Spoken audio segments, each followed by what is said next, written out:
Report में दावा, भारत ने ब्रिक्स में तुर्की की सदस्यता को रोक दिया है। लॉरेंस बिश्नोई के भाई रमेश बिश्नोई ने कहा, हमारा खून खोल उठा जब सलमान खान ने हमें पैसे देने की पेशकश की। प्रियंका वाड्रा ने अपनी संपत्ति का खुलासा किया। ब्रिक्स शिखर सम्मेलन के दौरान रूस के राष्ट्रपति व्लादिमीर पुतिन के हाथों में ब्रिक्स बैंक नोट की तस्वीर वायरल हो रही है। हरियाणा चुनाव परिणामों के बाद कांग्रेस के सहयोगी दल कांग्रेस को सीटें देने से कतराते नजर आ रहे हैं। ईरान के परमाणु संयंत्र में अज्ञात लोगों द्वारा आग लगाने की घटना ने सबको चौंका दिया। चीनी राष्ट्रपति शी जिनपिंग ने प्रधानमंत्री नरेंद्र मोदी से कहा, हमें कॉम्पिटिटर बनने की बजाय सहयोगी बनना चाहिए। कनाडा में आया राजनीतिक भूचाल, 24 सांसदों ने ट्रूडो को दिया झटका। नमस्कार दोस्तों, जी चिल्स ग्लोबल अपडेट में आप सभी का स्वागत है। आइए सब कुछ डिस्कस करते हैं विस्तार से। ब्रिक्स शिखर सम्मेलन के दौरान रूस के राष्ट्रपति व्लादिमीर पुतिन के हाथों में ब्रिक्स बैंक नोट की तस्वीर वायरल हो रही है, लेकिन ये नोट पूरी तरह प्रतीकात्मक है। दरअसल ये नोट 2023 से ही इंटरनेट पर मौजूद है और पिछले ब्रिक्स सम्मेलन में रूस के राजदूत ने इसे यूएई के राजदूत को गिफ्ट किया था। हालांकि ब्रिक्स देश अमेरिकी डॉलर से अलग अपनी खुद की मुद्रा पर विचार कर रहे हैं, लेकिन ये प्रक्रिया अभी बहुत जटिल और प्रारंभिक चरण में है। अभी इसमें कई पेंच बाकी है और इसे लागू करने में समय लगेगा। ये भी ध्यान देने योग्य है कि अगर कभी ब्रिक्स की आधिकारिक मुद्रा आती है तो उस पर ताजमहल की जगह अशोक स्तंभ या कोई अन्य प्रतीक दिखाई दे सकता है, जो ब्रिक्स देशों की विविधता और पहचान को दर्शाएगा। फिलहाल ये नोट केवल एक प्रतीक है और आधिकारिक नहीं है, लेकिन ये चर्चा को और तेज कर रहा है कि क्या ब्रिक्स देश वास्तव में डॉलर से अलग अपना रास्ता बना सकते हैं। ब्रिक्स समूह जल्द ही अमेरिकी डॉलर का विकल्प बनाने की योजना पर काम कर रहा है और इस नई मुद्रा को द यूनिट कहा जा सकता है। हालांकि अभी इसे आधिकारिक रूप से लॉन्च नहीं किया गया, लेकिन इस पर गहन चर्चाएं चल रही हैं। ब्रिक्स शिखर सम्मेलन में स्थानीय मुद्राओं के उपयोग को प्रोत्साहित किया गया ताकि व्यापार को बढ़ावा मिल सके। रूसी राष्ट्रपति व्लादिमीर पुतिन ने एक प्रतीकात्मक ब्रिक्स नोट दिखाया जो आधिकारिक नहीं था। उन्होंने स्पष्ट किया कि ब्रिक्स देश अमेरिकी डॉलर को नकार नहीं रहे हैं, लेकिन अगर जरूरत पड़ी तो इसके विकल्प तैयार करेंगे। ब्रिक्स शिखर सम्मेलन के दौरान 36 देश के नेताओं ने एक साथ तस्वीर खिंचवाई। ये तस्वीर वैश्विक मंच पर उभरती अर्थव्यवस्थाओं की बढ़ती ताकत और सहयोग का प्रतीक बन गई है, जो विश्व राजनीति में नए बदलाव का संकेत दे रही है। तुर्की के राष्ट्रपति एर्दोगान को पाकिस्तान से गहरी दोस्ती भारी पड़ रही है। रिपोर्टर्स के मुताबिक भारत ने ब्रिक्स में तुर्की की सदस्यता को रोक दिया। एर्दोगान की पाकिस्तान समर्थक नीतियां और भारत विरोधी बयानों के चलते ये कदम उठाया गया, जिससे तुर्की की अंतर्राष्ट्रीय मंच पर महत्वाकांक्षाओं को झटका लगा है। अपने यूएन संबोधन में इस बार एर्दोगान ने कश्मीर का जिक्र नहीं किया था, लेकिन इसके बावजूद भी भारत ने उसे ब्रिक्स में घुसने नहीं दिया। हरियाणा चुनाव परिणामों के बाद कांग्रेस के सहयोगी दल कांग्रेस को सीटें देने से कतराते नजर आ रहे हैं। यूपी उपचुनाव में समाजवादी पार्टी ने सभी 9 सीटों पर अपने उम्मीदवार उतारे, जिससे कांग्रेस को कोई सीट नहीं मिली।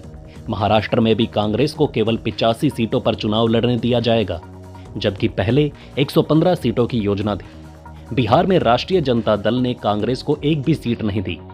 ये सहयोगियों के साथ कांग्रेस की तालमेल में आई दरार को दिखाता है, जो पार्टी के भविष्य के लिए बड़ी चुनौती साबित हो सकती है।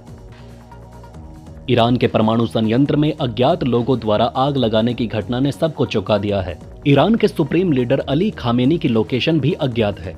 कई विशेषज्ञों का मानना है कि यह इजरायल द्वारा ईरान पर प्रतिशोधी हमले की शुरुआत हो सकती है, जो दोनों देशों के बीच तनाव को और बढ़ा सकता है। हमास और हिजबुल्लाह इस घटना से स्तब्ध हैं और पूरे क्षेत्र में अस्थिरता का माहौल है। हालांकि इस आग के पीछे के असली कारण अभी तक स्पष्ट नहीं हो पाया, लेकिन इससे पश्चिमी एशिया में बड़े बदलाव के संकेत मिल रहे हैं। चीनी राष्ट्रपति शी जिनपिंग ने प्रधानमंत्री नरेंद्र मोदी से कहा, हमें कॉम्पिटिटर बनने की बजाय सहयोगी बनना चाहिए। ये बयान तब आया जब भारत और चीन के बीच सीमा विवादों और वैश्विक प्रभाव को लेकर तनाव जारी है। शी का यह संदेश दोनों देशों के संबंधों को नया आयाम दे सकता है। रूस में इतिहास बन रहा है और वैश्विक राजनीति में स्थायी बदलाव के संकेत हैं। चीनी राष्ट्रपति शी जिनपिंग ने प्रधानमंत्री नरेंद्र मोदी से कहा कि भारत और चीन को एक दूसरे के विकास के सपनों को साकार करना चाहिए। उन्होंने ये भी कहा कि दोनों देशों को आपसी मतभेदों को सही ढंग से संभालना चाहिए और सहयोग को बढ़ावा देना चाहिए। शी जिनपिंग ने जोर देते हुए कहा, दोनों पक्षों को अपनी अंतर्राष्ट्रीय जिम्मेदारियों का निर्वहन करना चाहिए और उभरती अर्थव्यवस्थाओं के विकास के लिए उदाहरण पेश करना चाहिए। इस बैठक से भारत चीन संबंधों में एक नया मोड़ आ सकता है जो वैश्विक राजनीति को बदल देगा। लॉरेंस बिश्नोई के परिवार ने हाल ही में एक बड़ा बयान दिया है। उनके भाई रमेश बिश्नोई ने कहा, हमारा खून खोल उठा जब सलमान खान ने हमें पैसे देने की पेशकश की। रमेश ने साफ किया कि बिश्नोई समुदाय पूरी तरह से लॉरेंस बिश्नोई के साथ खड़ा है। रमेश बिश्नोई ने कहा, सलमान खान ने हमें पैसे की पेशकश की थी, लेकिन हमने उसे लेने से साफ इनकार कर दिया। ये बयान तब सामने आया है जब सलमान खान और लॉरेंस बिश्नोई के बीच के विवादों को लेकर चर्चाएं जोरों पर हैं।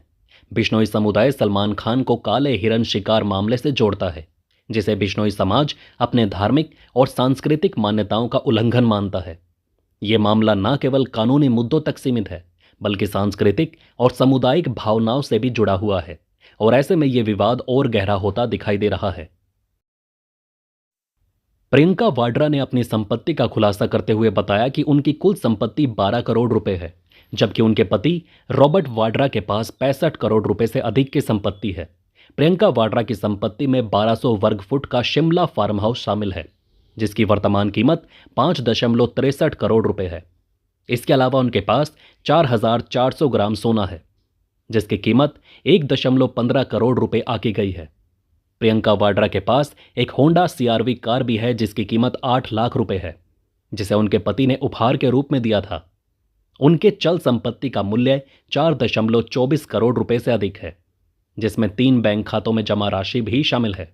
अचल संपत्तियों का मूल्य 7.74 करोड़ रुपए है, जिसमें दिल्ली के मेहरौली में विरासत में मिली 2 कृषि भूमि की आधी हिस्सेदारी भी शामिल है। प्रियंका वाड्रा पर 15.75 लाख रुपए की देनदारियां भी हैं। ये जानकारी तब आई जब वाड्रा परिवार की संपत्तियों को लेकर लंबे समय से विवाद और चर्चाएं चल रही हैं। प्रियंका वाड्रा का ये खुलासा राजनीतिक और आर्थिक दृष्टिकोण से भी ध्यान आकर्षित कर रहा है। कनाडा में प्रधानमंत्री जस्टिन ट्रूडो के खिलाफ उनकी ही पार्टी के भीतर विद्रोह शुरू हो चुका है। 24 लिबरल सांसदों ने दस्तावेज पर हस्ताक्षर कर उनसे 28 अक्टूबर तक नेता पद से इस्तीफा देने की मांग की। ट्रूडो की लोकप्रियता लगातार गिर रही है, खासकर खालिस्तानी आतंकवादी हरदीप सिंह निज्जर की हत्या को लेकर भारत पर लगाए आरोपों के बाद। इस विवाद ने उनकी स्थिति और कमजोर कर दी।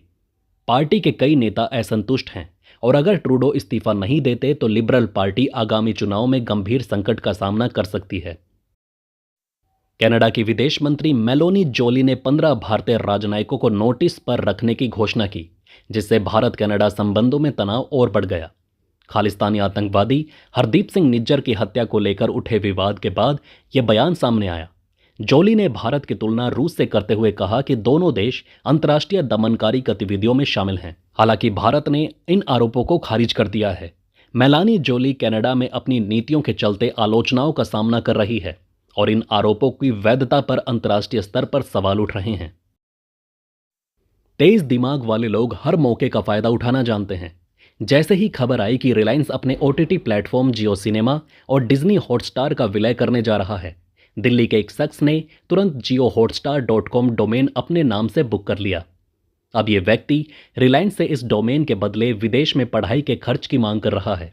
इस मांग को उसने अपनी वेबसाइट पर भी लिखा है। यह घटना रिलायंस के लिए एक नया सिरदर्द बन सकती है और दिखाती है कि कैसे कुछ लोग अवसरों को भुनाते हैं। इस वीडियो में फिलहाल इतना ही। आप देख रहे थे जी चिल्स। जल्द पूरे होंगे आपके सारे विल्स। धन्यवाद।